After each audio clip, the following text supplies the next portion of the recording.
नमस्कार बंधुरा welcome back to my channel. शुरू करছি একটি ভিডিও। আজকের ভিডিও টাইটেল এবং থাম্বনেল দেখে বুঝতেই পেরেছেন ভিডিওটা হতে চলেছে টিনুকে নিয়ে। টিনুর বাবা আমরা সকলে জানি যে একটা ওদের ফ্যামিলিতে অশান্তি চলছে, তো তার মায়ের সাথে মানে টিনুর মায়ের সাথে টিনুর বাবার একটা অশান্তি চলছে, যেটা আন্দাজ করা যাচ্ছে যে অশান্তিটা হয়তো বা যেহেতু টিনুর ঠাম্মি থাকতে পারেনি ওই বাড়িতে সেই সংক্রান্ত, এবং অবশ্যই টিনুর মায়ের পরকীয়া। এখন সবকিছু মিলেমিশে টিনুর বাবার শরীরের উপর যে কি এফেক্ট হচ্ছে তো সেটা সত্যি আমরা কিছুটা হলেও আন্দাজ করতে পারি। তো টিনুর বাবার হঠাৎ করে হার্ট অ্যাটাক, একটি পোস্ট সে তার ফেসবুকে শেয়ার করেছে, যেখানে সে বলেছে যে পুরুষদের সব থেকে বেশি হার্ট অ্যাটাক হয় শুধুমাত্র তার স্ত্রীর জন্য, কিছু কিছু স্ত্রীর জন্য। তো কিছু কিছু স্ত্রীর কিছু কিছু কথা, এই সমস্ত কিছু মানে তার খুব খারাপ লাগে এবং সেই জন্য নাকি হার্ট অ্যাটাক হয়, এরকমই একটি পোস্ট সে শেয়ার করেছে টিনুর বাবার কমিউনিটি পোস্টে, মানে ফেসবুকে আর কি। টিনু এবং টিনুর মা প্রচণ্ড চালাক দুজনে। এরা দুজনে মনে করেছে যে এদের যে কর্মকাণ্ড সেটা কিন্তু কেউ বুঝতে পারছে না, তা কিন্তু নয়, এদের সমস্ত কিছু কিন্তু সব কিছু বুঝতে পারা যাচ্ছে। আজকের ব্লগে দেখলাম টিনু তার বৌদিকে বাপের বাড়ি রাখতে গেছে। হ্যাঁ, বাপের বাড়ি রাখতে গেছে, বলছে নাকি জগদ্ধাত্রী পুজোর জন্য বাপের বাড়ি গেল বৌদি, কিন্তু বৌদির বাপের বাড়িটা দেখাতে পারেনি টিনু। বৌদির বাপের বাড়িটা টিনু একদমই দেখাতে পারেনি, এবং সেই জন্য টিনু বলল আমরা মামা বাড়িতে রয়েছি। আচ্ছা, টিনু কোথায় গেল? বৌদির ব্যাপারে কৃষ্ণনগর। কৃষ্ণনগর থেকে আমরা সকলে জানি যে ওর যেখানে শ্বশুর বাড়ি ছিল সেটা হচ্ছে বাতখুল্লা, তো সেইটা কিন্তু খুব একটা দূরত্ব নয়। দেখলাম অনেকেই কমেন্ট সেকশনে কমেন্টস করেছে যে তুমি যাও তোমার ছেলেকে দেখে এসো, কিন্তু টিনু সেইটার তো অবশ্যই কোনো রিপ্লাই দেবে না, খুব স্বাভাবিক কথা। আর টিনু বাচ্চাকে দেখবে কি, মানে টিনু তো মা সে ভুলেই গেছে, সে তো নিজেই এখন বাচ্চা হয়ে গেছে। একটা 10 বছরের বাচ্চার মতো তার আদো আদো কথা এবং তার হাব ভাব অঙ্গভঙ্গি সব কিছুই একটা বাচ্চাদের মতো, মানে চেহারাটা বড় ঠিক আছে, এর ওভারওয়েট, কিন্তু কথাবার্তা যেটা সেটা হচ্ছে পুরো বাচ্চাদের মতো। আচ্ছা, ট্রেনে যেতে যেতে ওই খাওয়া দাওয়া শুরু করে দেয়, ঠিক আছে, মানে মোটামুটি খাওয়ার জন্যই মনে হচ্ছে যেন এরা বেঁচে আছে, এরকম একটা হাব ভাব। হ্যাঁ, অবশ্যই আমরা বেঁচে থাকতে গেলে তো খেতে হবেই, কিন্তু খাওয়ার জন্য বাঁচা আর বাঁচার জন্য খাওয়া দুটোর মধ্যে অবশ্যই পার্থক্য আছে। খাবার আমরা কম বেশি সকলেই ভালোবাসি, কিন্তু তা বলে নিজের শরীরের কোনো খেয়াল নেই, কিছু নেই, একটা ওভারওয়েট হয়ে যাচ্ছে দিন দিন। সেখানে সে যত পারছে ফাস্টফুড খাচ্ছে, বাইরে বেরোলেই ম্যাক্সিমাম দিন আমরা দেখি হয় নানপুরি নয় কচুরি, এবং আমরা সকলে জানি যে কচুরি নানপুরি এই ধরনের যে ফ্রাইড ও যে জিনিসগুলো খাচ্ছে সেগুলো ওর শরীরের জন্য কতটা মানে উচিত নয় খাওয়া, ঠিক আছে, কতটা ক্ষতিকারক। এক আধ দিন ফাস্টফুড খাওয়া আর ডেলি বেরিয়ে প্রতিদিনই ধরুন এই ধরনের খাবার দাবার খাওয়া, সেটা তো সত্যি শরীরের জন্য ভীষণ ক্ষতিকারক। যাই হোক, ও নিজের জীবনটাই কীরকম একটা মানে হেলায় বিলিয়ে দিয়েছে, এরকম একটা ব্যাপার। তো বৌদিকে রাখতে গেল কেন বাপের বাড়ি, সেই প্রশ্নটা আমাদের সকলের মনে কিন্তু ঘুরে বেড়াচ্ছে। বৌদিকে তার বাপের বাড়ি রাখতে যাওয়ার অনেকগুলো রিজন আছে। প্রথম কথা, বৌদি আমরা সকলে বুঝতে পেরে গেছি বৌদি অন্তঃসত্ত্বা, এবং খুব তাড়াতাড়ি টিনুদের পরিবারে একটা সুন্দর বাচ্চা আসতে চলেছে। আর এছাড়াও টিনু দিল্লি যাওয়ার যে প্ল্যানিংটা আছে ওর, এবং এইবারে দিল্লিতে কিন্তু ও তার মাকে নিয়ে যাবে যেটা মনে হচ্ছে। আর মা যদি দিল্লি যায় তাহলে নিশ্চয় ওর বৌদি ওখানে একা থাকতে পারবে না, ওইখানে একা থাকতে পারবে না, ওই বাড়িতে সম্ভবই না, কারণ দাদা সারাদিন বাইরে বাইরে টোটো নিয়ে ঘোরে। তো সেই অর্থে বৌদিকে কিন্তু বাপের বাড়িতে রেখে আসা হলো। এখন ব্যাপারটা হচ্ছে টিনুর গতিবিধি সত্যি কিছুই বোঝা যাচ্ছে না। একদিকে তো বাবাকে অয়েলিং করতে গেল, বাবা তো রাজি হয়নি, এবারে টিনুর মা তো একা বাড়িতে থাকবে না, বা তিনি হয়তো চাইছেন মেয়ের সঙ্গে দিল্লি গিয়ে তিনিও একটুখানি বেশ দিল্লির হাওয়া খেয়ে আসবেন, দিল্লির লাড্ডু আরও যত কিছু খাওয়া যায় সমস্ত কিছু খাওয়ার তিনি চেষ্টা করছেন। এখন টিনুর মা দিল্লি গেলেও কি তিনি পার্মানেন্টলি দিল্লি যাবেন? কারণ টিনুর মা, আমি যদি এটা ধরে নিই যে ওনারও কিছু একটা পরকীয়া সম্পর্ক আছে বা কিছু একটা আছে যেটা খুব রটেছে, তাহলেও তো জিনিসটা দেখতে গেলে তিনি কিন্তু দিল্লিতে গিয়ে থাকতে পারবেন না, তাই না? বা হতে পারে তিনি হয়তো যার সাথে এখন সম্পর্কে লিপ্ত সেটা হয়তো উনিও বাইরের হতে পারে। সবটাই এখন অনুমান করা, এছাড়া কিন্তু নেই। কারণ টিনু দিল্লি যাবার সত্যি কথা কোনো রকম ইচ্ছা আছে বলে মনে হচ্ছে না। মাঝে মাঝে খাবার দাবার খেতে গেলে বলছে বটে যে আমার দিল্লির কথা খুব মনে পড়ছে, বা দিল্লিতে আমি যখন যাব এগুলো খেতে পারবো না, কিন্তু বেশিরভাগটাই দেখা যাচ্ছে যে মানুষকে কিন্তু ভুল ভাল ইনফরমেশন দিয়ে যাচ্ছে, এবং এর আগেও কিন্তু সেটা করেছে। এই যে মামা বাড়ি গেল বা এই যে বৌদির বাড়ি গেল, বাপের বাড়ি, আপনারা দেখেছেন বৌদির বাপের বাড়িতে যখন ওর মানে বাপের বাড়িটা কিন্তু দেখাতে পারলো না, এবং সেখানে লোকজনের সঙ্গেও কিন্তু ক্যামেরা মানে কোনো কিছু সে শেয়ার করতে পারলো না। ও যে গেল বৌদির বাপের বাড়ি ধরুন, সেখানে কিন্তু কোনো কিছু শেয়ার করতে পারলো না। এবং সত্যি কি ওর বৌদির বাপের বাড়িটা যাওয়া খুব জরুরি ছিল ওর, না ছিল না? ওখানে টিনুর মা একাও যেতে পারতেন, বা হয়তো দাদা একটু টাইম করে বৌদিকে দিয়েই আসতে পারতো, কিন্তু ওই যে ওর ব্লগের কন্টেন্টের ভীষণ অভাব হয়ে গেছে। তো এখন ওর প্রতিদিন যদি বাইরে না বেরোয় তাহলে কন্টেন্টটা দেবে কি? কারণ ঘরের যে কাজকর্ম, রান্নাবান্না, ঘরের কাজ, সমস্ত কিছু এগুলো যে টিনু করে না সেটা আমরা খুব ভালো করে জানি। দিল্লিতে যতদিন ছিল দায়ে পড়ে করতে হতো, আর এছাড়া যখনই বাপের বাড়িতে থাকে রাজার হালে থাকে।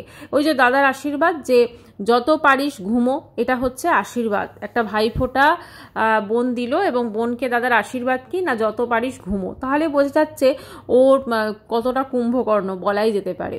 যত বেশি আপনারা একটা জিনিস লক্ষ্য করবেন, দিল্লিতেও যতদিন ছিল ওর চেহারার মধ্যে না একটা তবু দেখবেন একটা কোথাও না কোথাও একটু রোগা হচ্ছিল, কিন্তু এখানে আসার পর ও, আমি কাউকে বডি শেমিং করছি না, ওর গাল দুটো দেখবেন পুরো ফুলের ঢোল হয়ে গেছে। তার কারণ কেউ একটা মানুষ যদি দিনরাত্রি খাওয়া দাওয়া করে, এবং সেটা এই টাইপের খাওয়া দাওয়া, অধিকাংশ হচ্ছে ফাস্ট ফুড, এছাড়াও যে খাবারগুলো খাচ্ছে ধরুন সব কিছু মিলেমিশে সেই খাবারটা তো মানে কি বলবো, ক্যালোরি তো বার্ন হচ্ছে না, ও তো জাস্ট বসেই থাকছে বা হয়তো একটুখানি রিলস বানাচ্ছে, এইটা হয়েই জীবন কেটে যাচ্ছে। তো এখন কথা হচ্ছে এইসব রিলস করে বা এইসব প্রমোশনাল ভিডিও করে এগুলো করে আর কতটা ক্যালোরি লস হচ্ছে, তাই না? প্লাস হচ্ছে রাত্রি জাগা। একটা মানে ধরুন কেউ যদি রাত্রে সারা রাত্রি জেগে থাকে, খুব স্বাভাবিক সে কিন্তু সকালবেলা বা বেলা অবধি ঘুমোবে, এবং বেলা অবধি ঘুমোলে কি হচ্ছে, তার হয়তো ঘুমটা পূরণ হচ্ছে কিন্তু শরীরে তার ব্যাপক ক্ষতি হচ্ছে। কারণ যত রাত্রি জাগা হচ্ছে তত কিন্তু হয়তো শুধু তো রাত্রি জেগে থাকে না, আর ডিনারের পরও ডেফিনেটলি এটা সেটা খেতে থাকে, ঠিক আছে? তো সেক্ষেত্রে কিন্তু আরও বেশি করে কিন্তু ওভারওয়েট হয়ে যাচ্ছে, যদিও ওর সে সম্পর্কে কোনো চিন্তা ভাবনা নেই। ওর কাছে এখন আমি একটা জিনিসই দেখছি, ও টাকা উপার্জন করছে এবং সেই টাকাগুলোকে খরচ করছে, এত যথেচ্ছ খরচ করছে। আজকে যদি একটা মাসের ওর যে বাজে খরচ যেগুলো আছে, ধরুন বাইরে ও নিজে খাচ্ছে, ওর ফ্যামিলিকে খাওয়াচ্ছে, এটা কিনছে সেটা কিনছে, আর মা কোনোভাবেই মেয়েকে একবারও বলে না যে তুই এগুলো একটু সঞ্চয় কর, তোর একটা ভবিষ্যৎ আছে, না। উনিও কিন্তু একদম মেয়েকে ভালো করে নিংড়ে একদম পুরো তার নির্যাসটুকু নিয়ে নিচ্ছেন, তার সমস্ত কিছু টাকা পয়সা সব কিছু, মানে তিনি মেয়ের পুরো টাকাতে বলা যেতে পারে টিনুর মায়ের আজকে সংসারটা চলছে। কারণ এই সংসারটা চালাতে কিন্তু ওর বাবা আর টাকা দেন না, যেহেতু উনি এখন মেসে চলে গেছে, আবার উনি হয়তো যেটুকু দেন সেটুকু কিন্তু চলে না সংসার, ঠিক আছে? আর ওর দাদা টোটো চালিয়েই বা কতটা পায়। আরেকটা জিনিস আপনারা লক্ষ্য করবেন, ওর দাদা আগে কিন্তু টোটো এত বেশি চালাতো না, বা কোনো, আজকে যেমন টিনু বললো একটি অর্কেস্ট্রা পার্টির সঙ্গে যুক্ত, তাদেরকে নিয়ে যাওয়া আসা করে এবং রাত্রেই বেশিরভাগ মানে থাকে আর কি তার ডিউটি। বোঝাই যাচ্ছে যেহেতু বাবা সংসারে টাকা দেওয়া বন্ধ করে দিয়েছে, সেই জন্য ছেলেকে যতটা পাচ্ছে ছেলে সেইখানে মানে উপার্জন করার চেষ্টা করছে। এছাড়া টিনু তো আছেই, কারণ কোথাও না কোথাও কিন্তু টিনুর বাপের বাড়ির সংসারটা এখন কিন্তু চালাচ্ছে টিনু, এবং ওর দাদা অবশ্যই কিছু কিছু হয়তো দেয়, না হলে তো এক সম্ভবই নয় কখনো, তাই না? এখন কথা হচ্ছে এই যে ধরুন পুক্কু বলে মেয়েটি, আপনারা হয়তো লক্ষ্য করেছেন পুক্কু এদের বাড়িতে ভীষণভাবে পড়ে থাকছে, ঠিক আছে? হ্যাঁ, পুক্কু আগেও ছিল, পুক্কু নতুনভাবে তো হচ্ছে না, আগেও ছিল, কিন্তু এখন দেখবেন পুক্কু বেশিভাবে পড়ে থাকে। এর কারণটা কিন্তু সঠিক বোঝা যাচ্ছে না, মানে পুক্কু হঠাৎ করে পুক্কুর সঙ্গে এত সখ্যতা কেন, এত কিছু কেন, সেটা সত্যি একটা কারণ হতে পারে, একটা কন্টেন্টে ও কিন্তু একটা ক্যারেক্টার, কারণ ওর বৌদি কিন্তু এখন ওদের সঙ্গে সব জায়গায় যেতে পারে না, সেটা হচ্ছে পুজো দেওয়াও হতে পারে, সেটা এরকম অনেক কিছু হতে পারে, সব জায়গায় কিন্তু ওর বৌদি এখন ওদের সঙ্গে যেতে পারে না, যেহেতু বৌদির শরীর ভালো নেই, ঠিক আছে? আমি যদি ধরি সে অন্তঃসত্ত্বা, তাহলে তার শরীর ভালো নেই, তো সেই জন্য সব জায়গায় কিন্তু সে যেতে পারে না। তো সেই জন্য আজকে ওর বৌদি যে প্রেগনেন্ট সেটা সব থেকে আগে আজকে খুব ভালো করে বোঝা গেছে। আজকে যখন ট্রেনে ওরা যাচ্ছিল তখন ওরা দেখবেন একটা জুস নিল, আম পান্না, তো সেই আম পান্নাটা নেওয়ার পর মানে আম পান্নাটা ওর মা দেখলাম খাচ্ছে, তারপর বৌমাকে খাওয়ানোর চেষ্টা করছে, বৌমা বলছে খাবো না করে, মানে বোঝাই যাচ্ছে যে খাওয়ার প্রতি যে একটা অনীহা সেটা ওর হয়েছে। এবং অবশ্যই বিয়ের তো বোধহয় 1 বছরের অনেক 2 বছর হতে চললো বোধহয় বিয়ে, ঠিক আছে, এবার একটা হয়তো ছোট্ট ফুটফুটে সন্তান আসবে, কিন্তু কথা হচ্ছে এই সন্তানেরও সমস্ত কিছু দায় দায়িত্ব কি টিনু নেবে? কারণ অলরেডি কিন্তু ভাইফোঁটাতে সেই সব কিন্তু আলোচনা হচ্ছিল যে ও টিনুর সঙ্গে নাকি তার ওই ভাইজিকে পাঠিয়ে দেওয়া হবে। মানে এটা যদি হয়, এই যে ধরুন টিনুর সঙ্গে মানে টিনুর মতো যদি ভাইজি হয়, তাহলে সত্যিই কি টিনুর বৌদির জীবনটা খুব ভালো হবে? কারণ টিনুর ভাইজি বা যাই হোক না কেন, টিনুর যে ক্যারেক্টার, টিনু যেখানে নিজের সন্তানকে ছেড়ে চলে এসেছে, সেখানে সে কি করে একটা তার বৌদির মানে এরকমভাবে মেয়েকে বা ছেলেকে সে মানুষ করতে পারে, তাই না? যেখানে তার নিজের ছেলের প্রতি কোনো টান নেই, যেখানে সে কৃষ্ণনগর পর্যন্ত গেল, কিন্তু সেখান থেকে অনতি দূরত্বে, একটুখানি দূরত্বে ধরুন তার মানে তার নিজের ছেলে, নিজের সন্তান থাকে, কিন্তু তাকে একটিবারও দেখার সে ইচ্ছা প্রকাশ করলো না। আমি ভাবি ও রাত্রিবেলা ঘুমোয় কি করে বা শোয় কি করে, ওর নিজের বিবেকে কি হয়? মানে একটা বাচ্চা যে 2 বছরের ওপর হয়ে গেল, সেই বাচ্চাটা স্পর্শ পায়নি, সেই বাচ্চাটাকে একটু আদর করেনি, সেই বাচ্চাটাকে একটু কোলে তোলেনি, এটা কি মা সত্যি জন্ম দিয়ে এরকমভাবে ছেড়ে দিয়েছে? আমি এই ঈশ্বরকে একটা জিনিসই বলতে চাই, দেখুন অনেকের আছে যাদের মধ্যে সত্যি মাতৃত্ব আছে, কিন্তু কোনো না কোনো কারণে তাদের শারীরিক অনেক প্রবলেমের জন্য তারা মা হতে পারেন না। একটা বাচ্চার জন্য তারা কিভাবে কাকুতি মিনতি করেন, কিন্তু আমরা ঠিনুকে দেখছি যে সে কিভাবে তার একটা সুন্দর ফুটফুটে সন্তান থাকার পরও সেই সন্তানের বিন্দুমাত্র কদর নেই।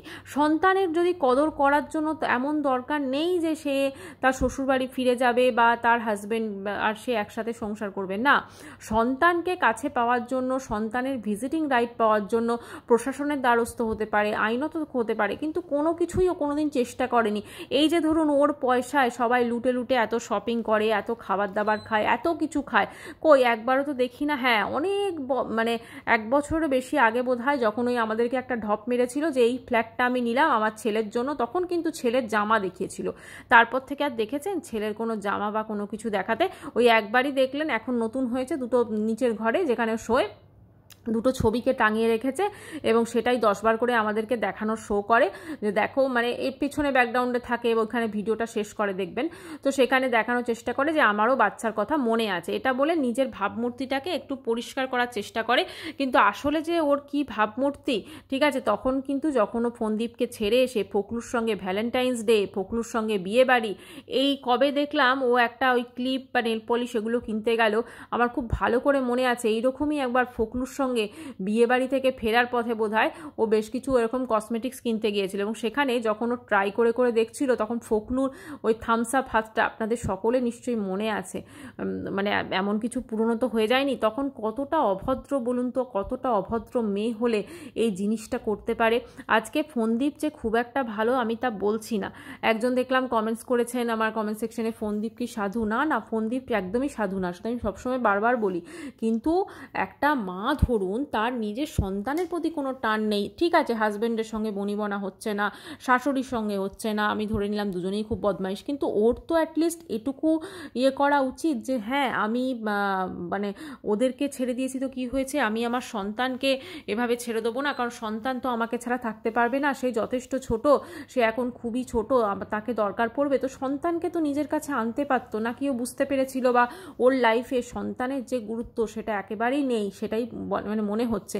শুধু ও নয়, দেখুন ওর মা কিভাবে এই বয়সে এসেও কি জামা কাপড় পরছে বলুন তো। আমি বলছি না যে উনি এই বয়সে ওই ধরনের জামা কাপড় পরতে পারে, সেদিনকে শাড়ি পরেছে, শাড়ির সঙ্গে ওই ফিতে বাঁধা একটা ব্লাউজ পরেছে, কিভাবে পিঠটাকে শো করছে বলুন তো, ব্যাক সাইডটা। সত্যিই কি উনি যে একজন দিদা হয়ে গেছেন, ওনার একটা নাতি আছে, সত্যিই কি ওনার নিজের একবারও মনে হয়? প্লাস এখন তো উনি দেখি মানে ম্যা অর ভি জওয়ান হোগি এরকম একটা ব্যাপার, সে মানে বিভিন্ন টাইপের মানে কুর্তি, তারপরে অনেক সময় বোধহয় গ্রাউন্ডও পরে, মানে সমস্ত কিছু মিলেমিশে, গ্রাউন্ড বলুন কুর্তি বলুন, এই সব কিছু মিলেমিশে কিন্তু মানে ও এখন একটা, ওনার মা এখন একটা মানে না মেয়েও একটা মানে মেয়ে বাচ্চা হয়ে যাচ্ছে আর মা হচ্ছে জওয়ান হয়ে যাচ্ছে, এরকম একটা ব্যাপার।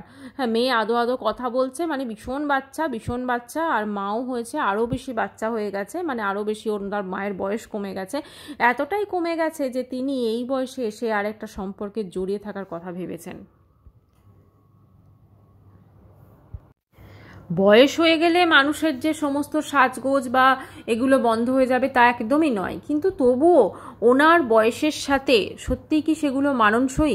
কারণ উনি নিজেকে প্রচণ্ড বেশি আমার যেটা মনে হচ্ছে কম বয়সী মনে করছেন, এবং যার জন্য কিন্তু ওনার মানে মনে হচ্ছে যে চলো আমি এ সমস্তগুলো করতে পারি, বা আমার বয়সটা কমে গেছে, আমার মেয়ে তো আছে চালতা ফিরতা এটিএম, আমার যা কিছু করব আমার মেয়ে সব টাকা পয়সা মানে মেয়ের দিকে একদম পুরো এ করে দিয়েছেন। তো উনি যে টিনুর সঙ্গে দিল্লি যাবেন বা টিনু ফোকলার সঙ্গে দিল্লি যাবেন এটাই মনে হচ্ছে, কারণ টিনু এবং ফোকলু দুজনে তো একসাথে আছে বোঝাই যাচ্ছে। তো টিনু এবং ফোকলুর সঙ্গে এবার উনি দিল্লিতে গিয়ে দিল্লিবাসী হবেন, কিন্তু শাশুড়ির সঙ্গে তো মোটেও মানে মানে ওনার পটে না, তাই না? শাশুড়ি কিন্তু অলরেডি দিল্লি চলে গেছেন, এবং যেহেতু ধরুন টিনুর ঠাম্মি দিল্লি চলে গেছে, তো সেই জন্য কিন্তু টিনু একা তো দিল্লি যেতে পারবে না, মানে আমাদেরকে তো শো করতে হবে, বা ওর মাও এখানে একা থেকে কি করবে, সেই জন্য ওর মাও কিন্তু ওর সাথে দিল্লি গমন করবে বলেই মনে হচ্ছে। সেই জন্য কিন্তু বৌদিকে তড়িঘড়ি করে বাপের বাড়ি দিয়ে এলো, এবং বৌদির বাপের বাড়ির লোকজন কিন্তু আপনারা যদি একটু লক্ষ্য করেন দেখবেন ওর মায়ের মুখটা ভীষণ ভার-ছিল, ও কিন্তু একদমই খুশি ছিল না, কারণ তারাও চায় আর কি তার মেয়ে শ্বশুরবাড়িতেই থাক, কিন্তু হয় না অনেক মা বাবাই চায় যে মেয়ে শ্বশুরবাড়িতে সংসার করুক, মানে এতদিনের জন্য এসে মেয়ে থাকবে, সত্যি সেটাও উনি করতে পারেনি। যাই হোক, বোঝা যাচ্ছে এবার টিনু দিল্লি যাওয়ার দিন চলে আসছে, এবং এবার অবশ্যই সে হয়তো তার মায়ের সাথে দিল্লি যাবে, এবং দিল্লিতে গিয়ে আবার টিনুর মা দিল্লিতে গিয়ে আরও মডার্ন হয়ে যাবে। এখানে হয়তো তিনি জিন্স পরতে পারছেন না, ওখানে হয়তো মেয়ের সাথে তিনিও দেখবেন ওরকমভাবে মানে প্যান্ট পরছেন, জিন্স পরছেন, মানে তিনি একটা অন্য গ্রহের মানুষ হয়ে যাবেন। আর টিনুর বাবা, তার তো হার্ট অ্যাটাকের হওয়ার মতো অবস্থা, যদি তিনি প্রচণ্ড আঘাত পেয়ে থাকেন তাহলে অবশ্যই একটা শরীর খারাপ হবে, এটা খুব স্বাভাবিক ব্যাপার। কিন্তু আমার কথা হচ্ছে তিনি তার দুঃখের কথাগুলো যে এভাবে শেয়ার করছেন, কিন্তু সেখানে কিন্তু রিয়াকশন খুব কমই আসে, কোনো মানুষ কি সেটাতে সহমত পোষণ করেন না, নাকি তার এই পোস্টগুলো শুধুই একটা লোককে দেখানো, এটা সত্যি কিন্তু বোঝা যাচ্ছে না। কারণ আমার যেটা ধারণা যে এই ধরনের পোস্ট যখন ও করছে বা ওনার প্রোফাইল থেকে করা হচ্ছে, তাহলে কি এটা টিনুর বা টিনুর বাড়ির লোকের কারসাজি? এটা হলেও হতে পারে, কারণ টিনু এখন পাবলিসিটির জন্য যে কোনো পর্যায়ে নামতে রাজি আছে, কারণ খুব ভালো করে জানে এখন টিনু ফন্দীপের ঝগড়াঝাটি এগুলো জনগণ খুব একটা বেশি খাচ্ছে না। ঠিক আছে, আগে যেমন জাস্টিস ফর এই জাস্টিস ফর ওই এগুলো হতো, এখন কিন্তু মানুষজন খুব একটা এই বিষয়গুলো নিয়ে মাতামাতি করতে পছন্দ করছেন না, কারণ অনেক নতুন বিষয় কিন্তু চলে এসেছে, সেই বিষয়গুলো নিয়ে মানুষজন কথা বলছেন। আর টিনুকে নিয়ে ভিডিও হয়তো আমাদের মতো এই কয়েকজনই আমরা করি ওকে নিয়ে ভিডিও।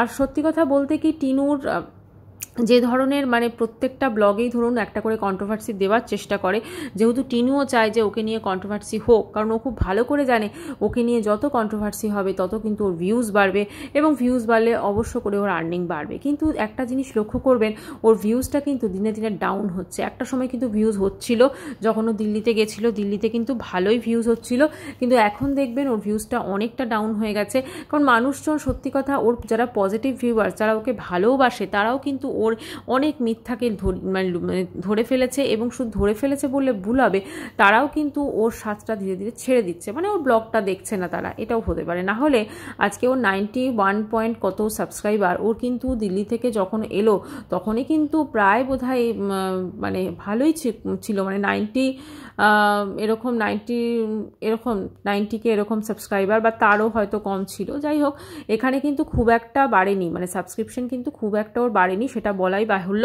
এবং ও ভেবেছিল যে এইসব করে বা এইসব দেখিয়ে হয়তো বা ওর যে মানে একটা ভাবমূর্তি সেটা হয়তো চেঞ্জ হবে, কিন্তু আদতে কিন্তু সেটা হয়নি। টিনু এবং ফোকলু এরা একটা জুটি হিসেবে মোটামুটিভাবে বিচরণ করছে আর কি, মানে এই জুটিটা এখন কিন্তু সামনে আসে না, এই জুটিটা এখন পর্দার পিছনে লুকিয়ে থাকে, কারণ এই জুটিটা যদি সামনে আসে তাহলে কিন্তু অনেক কিছু ধরা পড়ে যাবে, এবং আইনত যে জিনিসগুলো চলছে টিনু আর ফন্দীপের মধ্যে সেগুলোতে কিন্তু এফেক্ট হতে পারে। তো সব কিছু মিলেমিশে এখন ফন্দীপও দেখবেন কেসের কথা বলে না, টিনুও কেসের কথা সেভাবে বলে না, মানে কোথাও না কোথাও জিনিসটা একটা সেটেলমেন্টের পর্যায়ে পৌঁছেছে। সেটেলমেন্ট মানে দেখুন সবসময় যে একসাথে থাকতে হবে তা না, সেটা টাকা পয়সার দিক থেকে হতে পারে, সেটা হতে পারে কিছু মানে লেনাদেনার মাধ্যমে হয়তো এটা সেটেল হয়ে যাওয়ার একটা ব্যাপার হয়তো চলছে, এবং সেটা হয়তো ফাইনালি ফলাফলটা আমরা হয়তো জানতে পারবো। ভালো করছে, এগুলোকে লুকিয়ে রাখাটাই বেটার, কারণ নিজেদের পার্সোনাল যা কিছু আছে সব কিছু উজাড় করে ইউটিউবে বলা এবং সেগুলোকে মানুষকে আরও কন্ট্রোভার্সি করতে সাহায্য করা, এটাও সত্যি ঠিক নয়। এটা যা করছে একদম ভালো করছে। কিন্তু ফোনদীপ মাঝে মাঝে মানে ওদের গ্রামেই নাকি সবাই পরকীয়া করে মহিলারা পালাচ্ছে, ঠিক আছে, এই ধরনের জিনিসপত্র বলছে, এবং বলে কিন্তু কোথাও না কোথাও টিনুকে আবার ছোট করতে চাইছে। তো টিনুকে এই যে ছোট করতে চাইছে আবার, তো এইটা থেকে আবার হয়তো মানে টিনু ওদিক থেকে আবার নতুন কিছু শুরু করতে পারে। তো সব কিছু মিলেমিশে একটা অন্যরকম জীবনযাত্রা আমরা দেখছি। ফোনদীপ তো তাহলেও ছেলে আছে, ছেলেকে মানুষ করছে, কিন্তু টিনুর ক্ষেত্রে আমরা ওই ঘোরাফেরা, খাওয়া দাওয়া এইসবই দেখতে পাচ্ছি। আজকে নানপুরি তো কালকে ডালপুরি, এতেই ওর নানপুরি আর ডালপুরিতেই ওর জীবনটা পুরো মানে ফেঁসে আছে যাকে বলা হয়। এর থেকেও আগে কিছু দেখতে পাচ্ছে না। এত কিছুর পরও নিজের জীবনটাকে একটু নতুনভাবে মানে আপডেট করা, নতুনভাবে নতুন কিছু ভাবা, বা হয়তো যদি পুরনোটাই সঙ্গে নিয়েছে, আমি ধরলাম ফোকলু, তাহলে সেটা নিয়ে নতুনভাবে এগোনো সেই কোনো চেষ্টাই ওর নেই। ও এখন বাপের বাড়ি বসে বসে 12টা সাড়ে 12টা অবধি ঘুমোবে, এবং তারপরে যেটা করবে সেটা হচ্ছে ওই মানে সন্ধেবেলা বেরিয়ে পড়বে, খাওয়া দাওয়া করবে, আর সবাইকে মানে খাওয়া দাওয়া করাবে। এইটাতেই ওর জীবনটা কিন্তু পুরো একরকম মানে বলা যেতে পারে কেটে যাচ্ছে। এই কেটে যাচ্ছে জীবনটা না, যখন একটা সময় আসবে ইউটিউব হয়তো থাকবে না, ঠিক আছে, তখন কিন্তু ওর জীবনটা মানে টাকা পয়সা আর্নিং বন্ধ হয়ে গেলে কিন্তু জীবনটা এর থেকেও নরক হয়ে যাবে। এটাই হচ্ছে বলার। তো যাই হোক বন্ধুরা, ভিডিওটা এখানে শেষ করছি। চ্যানেলটি ভালো লাগলে অবশ্যই করে সাবস্ক্রাইব করে দিলো। বাই।